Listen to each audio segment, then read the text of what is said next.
Halo sahabat pecinta anggrek dimanapun berada, bertemu lagi di channel AA Orchid. Di kesempatan kali ini saya akan berbagi pengalaman kepada teman-teman sekalian mengenai pemupukan anggrek agar bisa tumbuh subur seperti ini. Nah, ini berkaitan dengan beberapa pertanyaan dari teman-teman sekalian yang menanyakan bagaimana cara pemupukan anggrek atau pupuknya apa biar bisa tumbuh subur-subur dan bisa berbunga lebat. Nah, pertanyaan-pertanyaan itu akan saya coba jawab di video kali ini. Meskipun di beberapa video pernah saya singgung mengenai cara pemupukan anggrek agar tumbuh subur. Teman-teman sekalian, anggrek itu bisa tumbuh dengan subur dan berbunga lebat itu tidak hanya dipengaruhi oleh faktor pupuk, tetapi ada beberapa faktor lain yang turut berpengaruh di dalam menentukan anggrek itu bisa subur atau tidak. Di beberapa video terdahulu juga sempat saya singgung, tapi ada baiknya kita ulangi lagi bahwa anggrek itu bisa tumbuh subur kemudian bisa berbunga lebat itu karena yang pertama adalah faktor agroklimat. Agroklimat itu adalah faktor lingkungan yang menentukan anggrek itu bisa tumbuh dengan baik, subur dan berbunga lebat atau tidak. Agroklimat itu meliputi sinar matahari, kemudian suhu di sekelilingnya, apakah dia cocok dengan anggrek yang kita tanam apa enggak.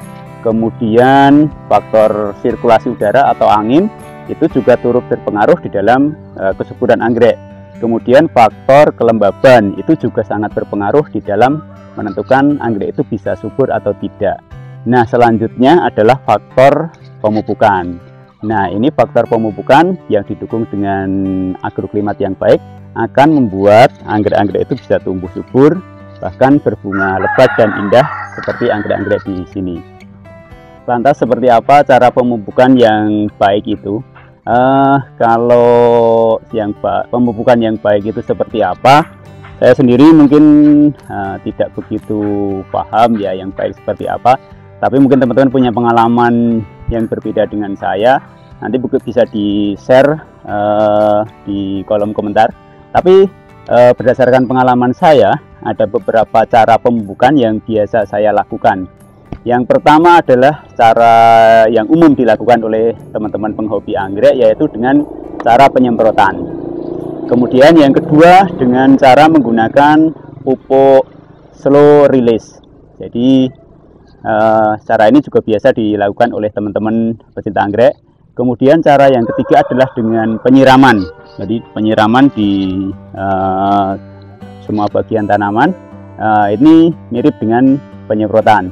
Kemudian cara yang cukup ekstrim adalah dengan cara perendaman anggrek di larutan pupuk. Nah, kita akan coba demonstrasikan satu persatu cara-cara yang biasa saya lakukan. Penyemprotan menjadi salah satu cara pemupukan yang paling lazim digunakan.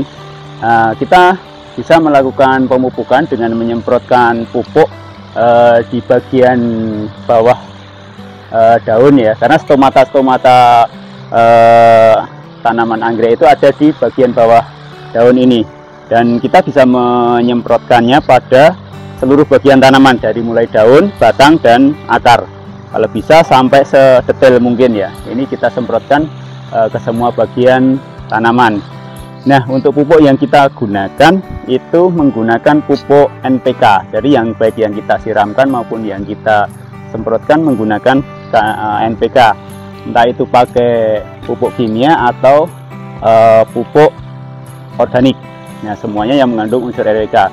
Kalau kita akan menyemprotkan tanaman dengan tanaman yang masa pertumbuhan, kita menggunakan dengan kadar N yang tinggi. Kalau itu tanaman anggrek dewasa dan siap berbunga, kita menggunakan NPK dengan kadar P yang tinggi. Untuk jangka waktu penyemprotan biasanya saya lakukan seminggu 2 kali. Kadang-kadang kalau tidak sempat ya seminggu 1 kali. Nah, untuk waktu-waktu tertentu, misalkan ada indikasi serangan jamur atau di musim hujan, biasanya saya tambahkan dengan fungisida. Untuk ada serangan serangga, biasanya kita tambahkan penyemprotan dengan insektisida. Demikian juga untuk tanaman-tanaman anggrek bulan ya, biasanya terserang busuk lunak, biasanya kita menambahkan dengan bakterisida. Pemupukan juga bisa kita lakukan dengan cara penyiraman anggrek dengan larutan pupuk. Namun cara ini agak jarang ya saya lakukan karena ini kan banyak cairan yang terbuang ya ketika kita melakukan penyiraman, sehingga saya jarang melakukannya. Biasanya kalau cara penyiraman ini bisa kita lakukan dengan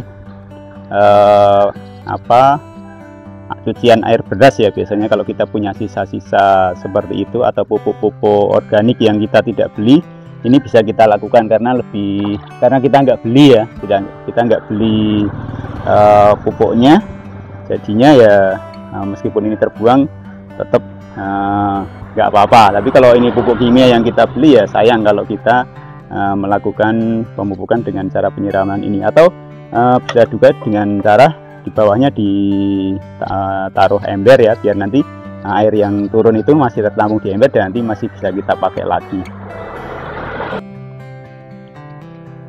Oke, cara pemupukan yang selanjutnya adalah kita menggunakan pupuk slow release semacam ini ya. Jadi ini pupuk slow release yang bisa larut jika terkena air dalam jangka waktu yang lama. Ini yang kita pakai, ini Osmocote Dekastar Plus, yang sebenarnya kandungannya adalah NPK juga. Ini untuk pertumbuhan yang saya pakai ini untuk pertumbuhan, jadi N-nya tinggi 17:10. Nah ini seperti ini bentuknya, dan ini bisa awet beberapa bulan ya. Ini kalau di kemasannya ini bisa 270 hari, hampir 1 tahun. Jadi nanti teman-teman nggak perlu mupuk lagi, tinggal taruh ini. Selanjutnya tinggal siram dan tidak perlu dipupuk lagi selama 270 hari. Itu menurut klaim dari ininya. Nah ini seperti ini ya, ini tinggal kita tabur di ini aja, ini kita tabur ya,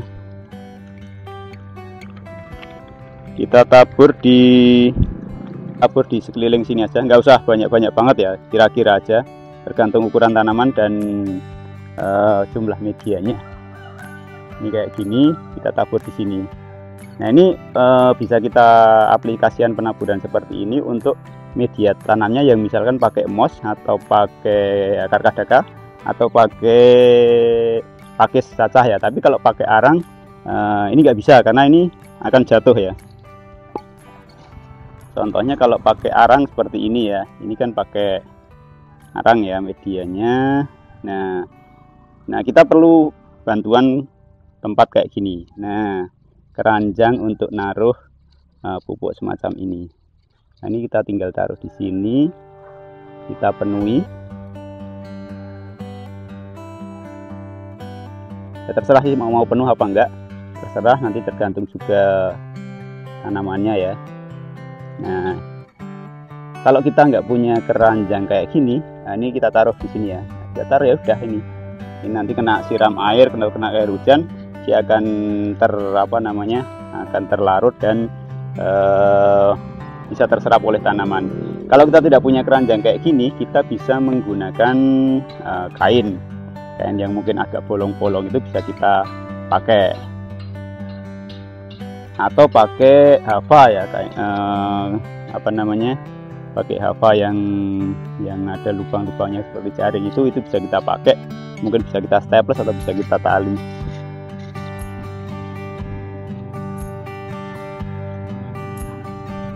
Nah ciri-ciri Dekastar yang sudah mungkin tidak atau sudah tidak efektif lagi ini seperti ini ya. Jadi lama-lama ini dalamnya itu keropos, lama-lama dalamnya keropos seperti ini. Ini sudah berapa bulan saya lupa, mungkin tahun lebih ya mungkin. Ini seperti ini ya, sudah keropos seperti ini. Artinya kalau keropos seperti ini sudah tidak efektif lagi dan kita perlu mengganti pupuk slow release-nya. Jadi slow release ini cukup cocok ya buat teman-teman yang mungkin sibuk dan kadang-kadang nggak sempat untuk ngasih pupuk untuk anggrek-anggrek kita tercinta, dan biar tetap anggrek-anggrek kita itu dapat nutrisi yang cukup dan subur. Kemudian cara pemupukan yang selanjutnya itu adalah dengan perendaman. Dulu pernah saya share juga ya di video sebelumnya. Jadi ada beberapa cara pemupukan yang ekstrim ya menurut yang saya lakukan, yaitu dengan merendam anggrek-anggrek kesayangan kita itu di ember yang sudah kita kasih pupuk atau mungkin fungisida. Jadi ini tadi saya sebenarnya sudah merendam beberapa anggrek ya, jadi ini tadi penuh, ember ini penuh, tapi lama-lama kan semakin berkurang airnya, dan ini kita rendam seperti ini ya anggreknya. Dan ini biasanya akan sangat efektif di musim kemarau atau media yang sangat kering. Kalau dengan penyiraman biasa dan pemupukan biasa mungkin tidak akan efektif banget karena sangat kering medianya. Di bagian dalam media ini tidak bisa tercukupi airnya. Dan ini cara pemupukan yang menurut saya sangat efektif ya buat anggrek-anggrek kita. Nah, ini untuk perendamannya kita lihat situasi ya. Kalau saya mungkin 5-10 menit lah sudah cukup. Tapi kalau mungkin kondisi tanamannya sangat kekeringan, bisa ditambah lagi biar dia menyerap air dengan cukup sempurna. Nah, oke, itu kita tunggu dulu ya ininya. Anggreknya nanti baru kita angkat lagi. Baik, sekian dulu teman-teman untuk video kita kali ini. Terima kasih sudah menyimak video ini, mudah-mudahan bermanfaat. Selamat bertemu lagi di video-video selanjutnya.